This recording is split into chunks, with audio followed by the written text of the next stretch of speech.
Olá pessoal, boa tarde, tudo bem? Bom, meu nome é Cristiane Carvalho e eu quero trazer uma reflexão hoje aqui. Eu acho que é bem oportuna pelo dia de hoje, né? Hoje é o dia 1º de abril, é o dia que muitos, na verdade o mundo inteiro, comemora esse dia como o dia da mentira, né? E eu fui pesquisar um pouco na internet a origem dessa... A gente ouve, acho que na escola ou quando é criança a gente ouve sobre isso, mas eu fui pesquisar para saber melhor em que fundamento, qual é a base desse dia contado como o dia da mentira, porque na verdade eu tenho minhas percepções e meus estudos aqui que apontam o contrário.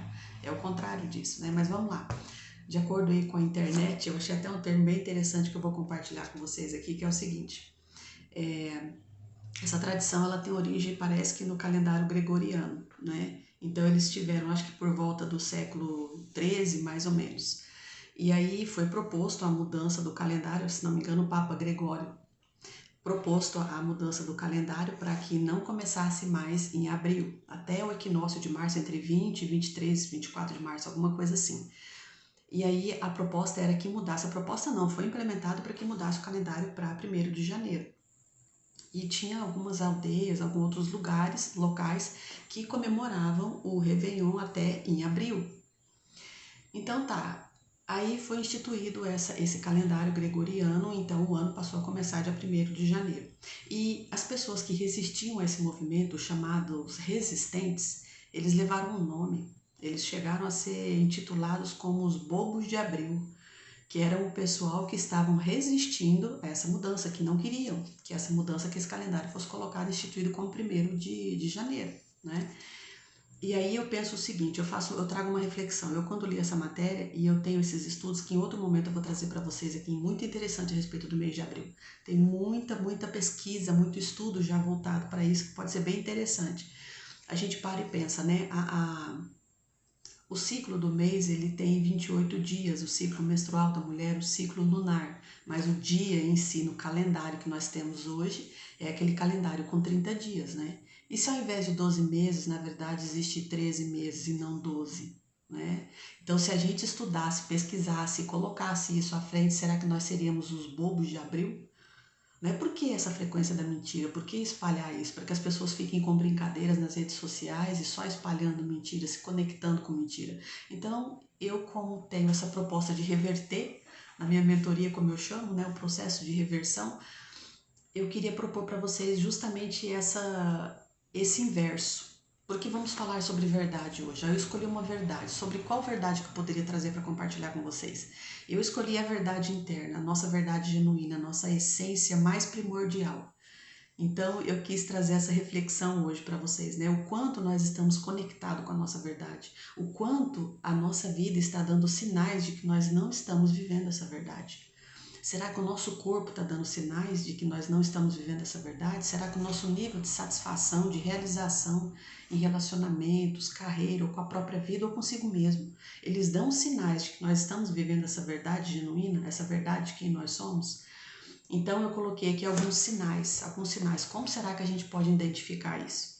É como eu falei, primeiro a questão do corpo, né? Nós sabemos hoje existe a metafísica da saúde, a psicossomática, a neurociência, inúmeras ciências que já estudam e carregam essa experiência, esse conhecimento bem profundo, dizendo que o corpo ele está relacionado com as nossas emoções e com a nossa verdade interna. Eles chamam até de senso de propósito, né? Que a ansiedade, depressão, na verdade, seria uma ausência de você estar vivendo esse propósito. Mas vamos lá.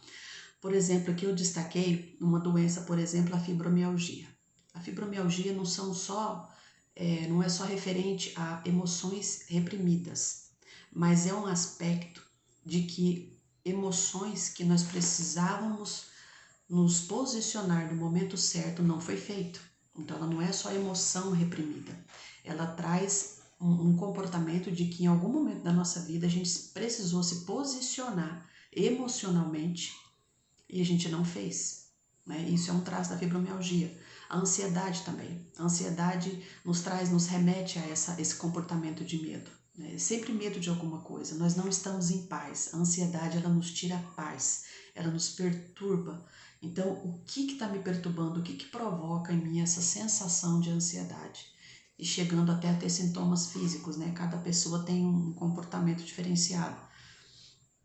A questão da depressão, a depressão também, né? O quanto eu fico ruminando, pensando no futuro, o que eu vou fazer, como que vai estar a minha vida na determinada época do ano, determinada patamar ou meta que eu alcançar, e quando eu atingir isso, ou então a gente fica idealizando aquela vida, né? Idealizando aquele patamar de vida. Quando eu passar em tal concurso, quando eu viajar para tal lugar, quando eu encontrar tal relacionamento, quando eu estiver ganhando tanto.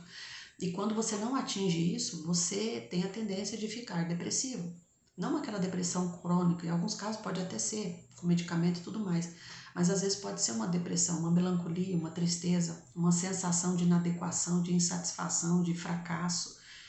E às vezes a nossa vida toda ao redor, você pensa e fala, nossa, o mundo nada está funcionando, tudo desabou, por que está tudo acontecendo dessa maneira? Enquanto que aquele momento pode ser um momento precioso na sua vida. Mas por que a gente tem a dificuldade de olhar para isso e encarar? Porque aquele momento vai trazer alguma verdade sobre você mesmo que às vezes a gente não quer olhar. A gente, como diz eu já ouvi a expressão, né? Olhar, colocar o dedo no furacão. Então, o quanto de coragem nós precisamos ter para olhar para a nossa vida e realmente encarar aquilo que precisa ser mudado. Né? Uma reflexão hoje sobre a verdade interna. E como eu faço sempre a relação com o aspecto da saúde, do corpo, a medicina chinesa ela é muito rica nisso. Eu sempre trabalho todos esses aspectos que eu tenho dito a vocês aqui, sempre tendo o corpo como aliado. Então, nós não podemos trabalhar só a terapia, ou só questionamentos, ou só as outras ciências que colaboram com esse estudo e com esse tratamento. Nós precisamos aliar o corpo. O corpo, ele pode ser um aliado nisso. A forma como eu alimento, como eu me alimento, como eu faço a minha nutrição, os meus hábitos diários, né, terapias que eu posso procurar também com outros profissionais, tudo isso colabora para essa mudança de hábito, mudança de comportamento e busca da transformação pessoal, né? Então, assim, o fígado, por exemplo, uma pessoa que está em busca dessa verdade interna, de conhecer a si mesmo, de saber quem é, de se posicionar, ela precisa de uma coisa chamada autogoverno. E vocês sabiam que o fígado é responsável pelo autogoverno, aquela capacidade de tomada de decisão. A tomada de decisão é uma habilidade de quem tem um fígado saudável. Então, se em algum momento na sua vida você sente que você precisava ter essa habilidade aflorada, uma tomada de decisão, um raciocínio rápido ou uma ousadia na vida em determinada circunstância, e talvez você não consegue, então evite de ficar se cobrando, né? Evite de ficar se cobrando. Então pode ser que o seu corpo, sim, possa ser olhado, ele precisa ser visto. Então vamos supor, tratando o fígado, isso pode ajudar.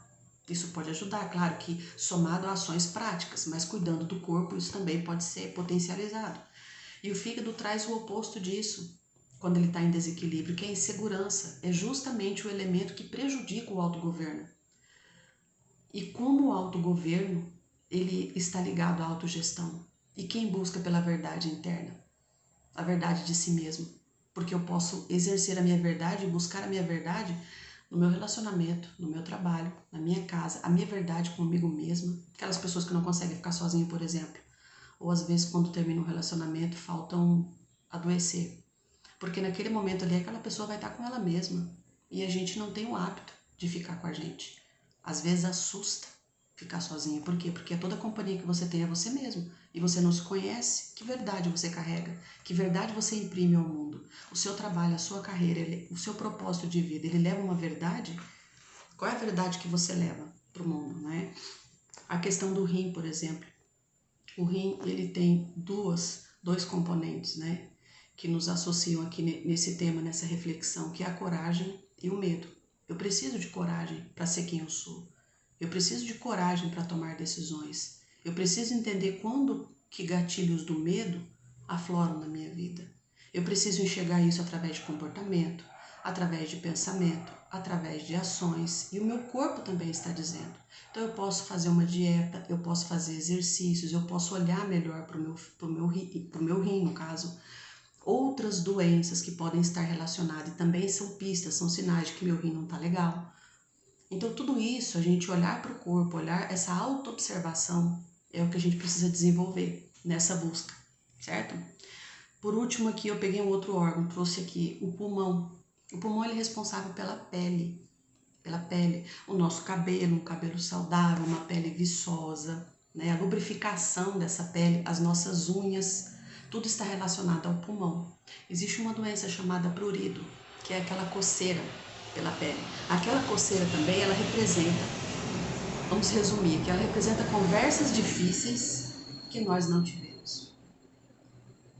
Então, será que essas conversas difíceis que a gente adiou, que a gente não teve e que a gente se recusou a ter, será que elas nos afastaram dessa verdade interna nossa, dessa verdade de quem somos? Então fica aqui pra gente pensar, tá bom?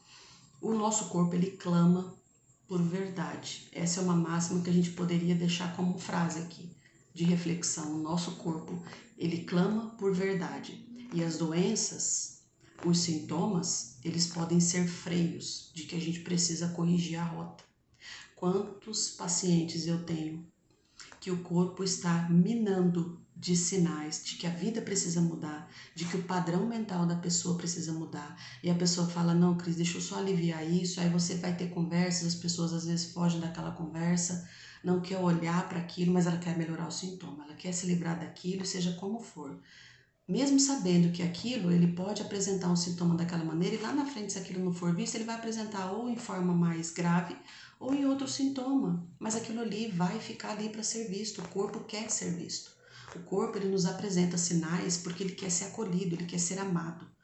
Então nós precisamos olhar para isso, né? Aí vamos trabalhar a coragem. Ah, eu não tenho coragem para olhar para isso, então vamos devagarinho, vamos começar com o rim, vamos cuidar do seu rim, vamos cuidar do líquido intersticial do corpo, o líquido corporal em geral, o sangue, como que tá isso? Então vamos trabalhar isso, vamos trabalhar uma alimentação, vamos trabalhar exercício, e quando você se dá conta, você já vai conseguir estar tendo mais coragem, encarar novos desafios, tendo ações que você não tinha antes. Por quê? Porque você trabalhou o aspecto físico do corpo. Mas, claro, vai precisar da sua ação também, tá certo? Então, eu coloquei para vocês aqui os sinais. Agora, como que a gente pode transformar isso? Quero deixar com vocês pequenos exercícios aqui. Primeiro, eu trouxe 3 passos. Eu trouxe 3 passos e 3 exercícios práticos para vocês fazerem hoje, no dia da verdade. Tá bom, pessoal? O primeiro passo é bem conhecido de todos, mas é básico, mas é um básico que precisa ser dito, que é o autoconhecimento, né? Existe uma consciência dentro de nós que quer vir afora. Eu costumo chamar também, entender a frequência do mestre de si mesmo. O mestre de si mesmo é muito mais do que uma frequência, ele é uma consciência. E o quanto a gente é mestre da nossa própria vida. O quanto a gente não está fazendo o tempo todo concessões para pertencer, para viver bem, para se adequar, para manter padrões financeiros ou de status social, seja do que for. Né? O quanto nós conseguimos ser mestres de nós mesmos. Então, o primeiro passo seria o conhecimento.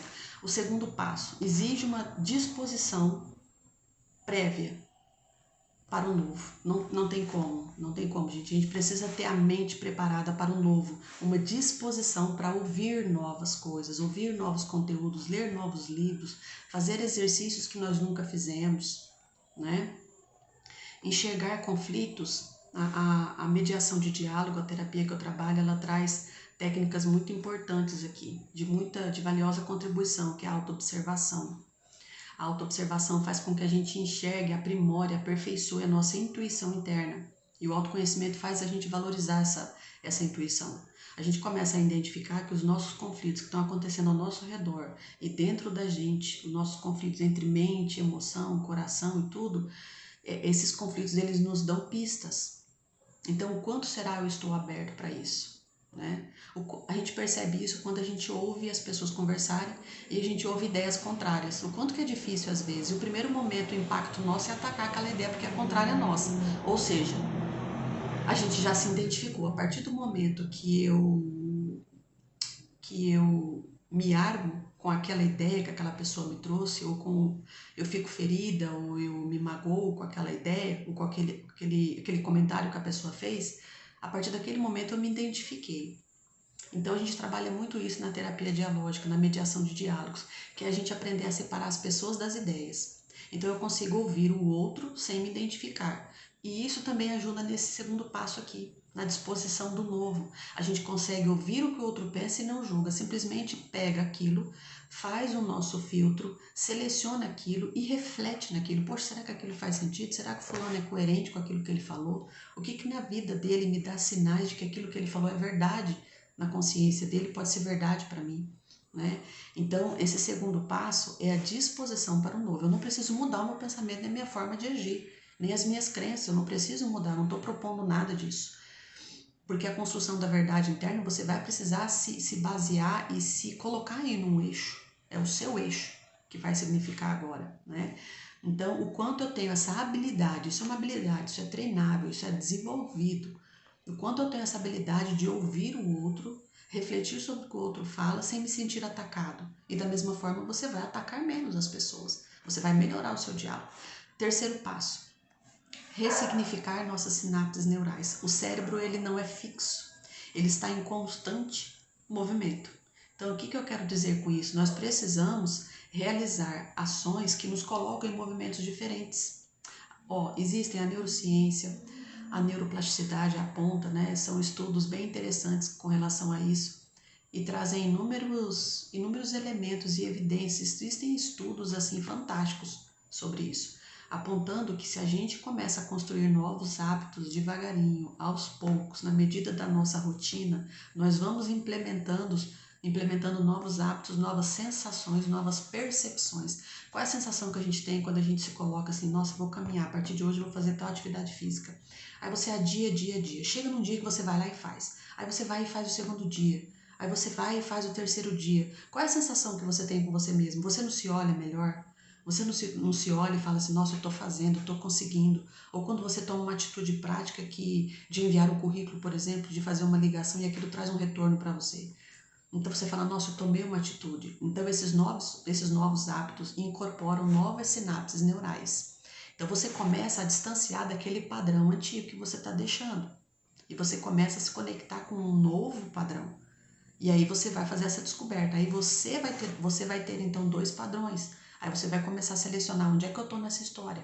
Né? Existe aquilo que não é meu, existe aquilo que não está funcionando, existe aquilo que eu quero deixar, mas existe aquilo que eu quero construir, só que eu não cheguei lá ainda. Então eu passo por esse caminho do meio e aí eu equilibro tudo isso, né? Porque a criação se dá no caminho do meio, é na neutralidade. Nós temos o positivo e o negativo, não necessariamente essas frequências são ruins ou boas, mas existem essa frequência positiva e negativa. Nós realizamos a criação, nós manifestamos a partir do neutro. Então, nós precisamos ter essa dualidade, essa polaridade, essa consciência, certo?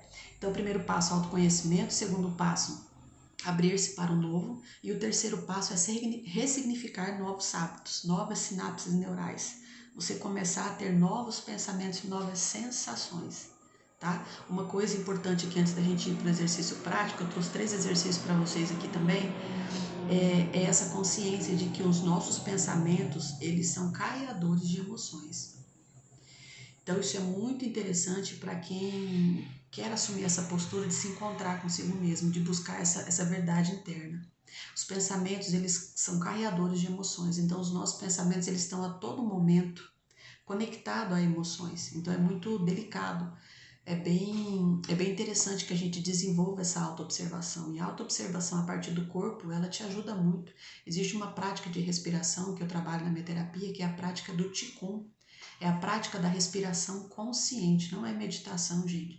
Não é meditação. Existe o Qigong estático, claro, mas é um movimento que você faz com a sua energia vital. Você coloca a tua respiração interna para circular, para fluir. E é fantástico. As pessoas que experimentam, eu quando experimentei pela primeira vez, porque é uma cultura asiática. Então no Ocidente aqui, com a mídia, com tudo, eu sou uma pessoa já mais acelerada, mais sanguínea, mais da ação.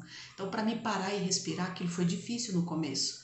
Mas quando eu experimentei aquilo, nossa, a mente da gente dá uma clareza, você tem uma noção de pensamento diferente, você começa a enxergar soluções para problemas cotidianos que você até então não via. Isso depois de você praticar, depois de algum tempo.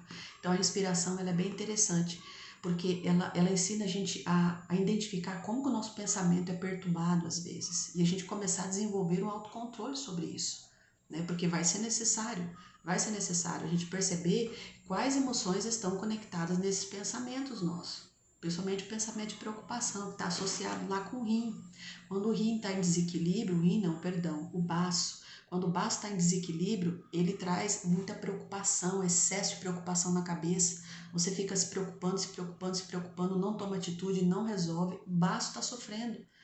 Então, poxa, se eu olhar para o meu baço, se eu fazer a dieta, se eu tratar, se eu fazer os exercícios, como isso vai me ajudar nessa construção, nessa transformação pessoal, né? Então, dito esses 3 passos aí, atenção com os pensamentos, e são as emoções que manifestam as coisas na nossa vida. Então, se as emoções estão sendo carregadas pelos pensamentos, o que a gente está criando na nossa vida, né? Então, essa verdade que eu estou propondo aqui, né? A verdade, na verdade, é uma caminhada. Eu estou descobrindo a minha verdade todos os dias. Todos os dias eu descubro algo sobre mim mesma, porque eu me desafio, eu me coloco a fazer, né?